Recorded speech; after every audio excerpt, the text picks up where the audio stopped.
হযরত ওমর ফারুক রাদিয়াল্লাহু তাআলা আনহু এই সূরাটা বেশি বেশি তেলাওয়াত করতেন। খলিফাতুল মুসলিমিনের দায়িত্ব যখন ওমর রাদিয়াল্লাহু তাআলা আনহু পেয়ে যায়, ওমর রাদিয়াল্লাহু তাআলা আনহু বাইতুল মালের একটা উট হারাইয়া যায়। বাইতুল মালের একটা উট খোঁজার জন্য হযরত ওমর রাদিয়াল্লাহু তাআলা আনহু নিজেই বের হইয়া যান। এমন সময় বের হন ভর দুপুর বেলায়, উত্তপ্ত মরুভূমি, বালুকণা একদম তপ্ত হয়ে আছে, গরম হয়ে আছে।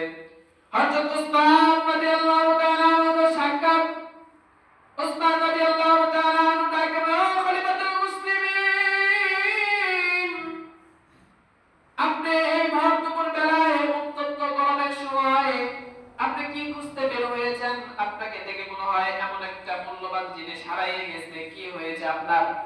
হযরত ওমর ফারুক রাদিয়াল্লাহু তাআলা আনহু খলিফাতুল মুসলিমিনের জবাব দেয়, বাইতুল মাল থেকে একটা উট হারাইয়া গেছে, এই একটা উট খোঁজার জন্য আমি বের হইয়া গিয়েছি। হযরত ওমর ফারুক রাদিয়াল্লাহু তাআলা আনহুকে উসমান রাদিয়াল্লাহু তাআলা আনহু ডাকতে বলেন, ও খলিফাতুল মুসলিমিন, আপনি তো বাদশা, আপনি কাউকে বললেই তো পারতেন, উটটা খুঁজে এনে দিত, আপনি নিজেই কেন বের হইয়া গিয়েছেন? হযরত ওমর রাদিয়াল্লাহু তাআলা উসমান রাদিয়াল্লাহু তাআলা আনহুকে ডাকতে বলেন, উসমান, তুমি কি জানো না কাল কিয়ামতের ময়দানে কঠিন আযাব যে আল্লাহ তাআলা সৃষ্টি করেছেন জাহান্নাম, এই জাহান্নামের উত্তপ্ত বালি, এই মরুভূমির উত্তপ্ত বালি জাহান্নামের আগুনের চাইতে তো অনেক কম। এই উত্তপ্ত বালিগুলো তো কাল কিয়ামতের ময়দানে যে জাহান্নামটা আল্লাহ তাআলা মুনাফিক কাফের মুশরিকদেরকে দিবেন, বেনামাজিদেরকে দিবেন, হাজার হাজার গুণ বেশি তো তার তাপমাত্রা। এই অল্প তাপমাত্রায় আমার জন্য তুমি এত ভয় উল্লাস করতেছ?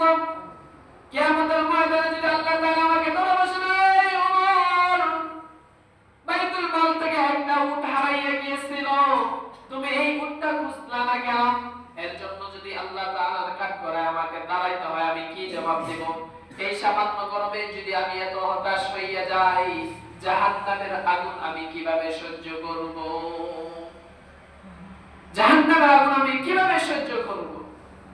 সামান্য একটু আরবের উত্তপ্ত বালি, এটাই যদি সহ্য না করতে পারি, আরে এটা দ্বারা তো চামড়ার ভিতরে একটু হালকা লাগলে খোসা পড়ে যায়।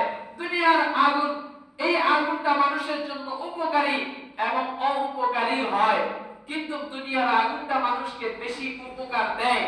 এই দুনিয়ার আগুন তো শুধু চামড়াটা পুড়িয়ে দেয়, কিন্তু কিয়ামতের ময়দানে, যে আখিরাতের ময়দানে জাহান্নাম যে আল্লাহ তাআলা তাদেরকে দিবেন, এই জাহান্নামের আগুনটা তো মানুষের কলিজা পর্যন্ত পুড়াইয়া দিবে, মানুষের কলিজা পর্যন্ত পুড়ে যাবে। জাহান্নামের আগুন এত ভয়াবহ আগুন, আমরা আমাদের ওই দিকে কোনো খেয়াল নেই।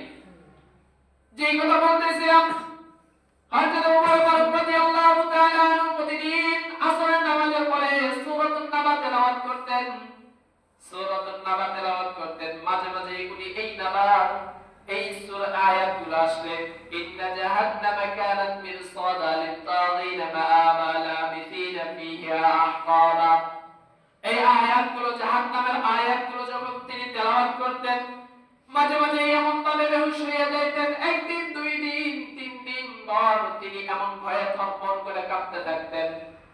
সাহাবায়ে কেরাম আজমাইন ওমর রাদিয়াল্লাহু তাআলা আনহুকে মাঝে মাঝে দেখতে যাইতেন। ওমর রাদিয়াল্লাহু তাআলা শুধু নামাজের সময় নামাজ পড়ে এসে আমার বাসায় চলে যায়, থরথর করে কাঁপতেন।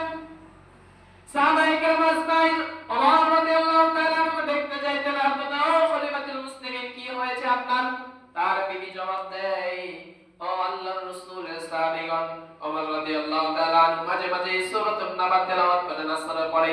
গতকালকে এই সূরাতুন নাবা তেলাওয়াত করেছে, জাহান্নামের আয়াতগুলো যখন তিনি তেলাওয়াত করেছেন, বেহুশ হইয়া পড়ে গেছে।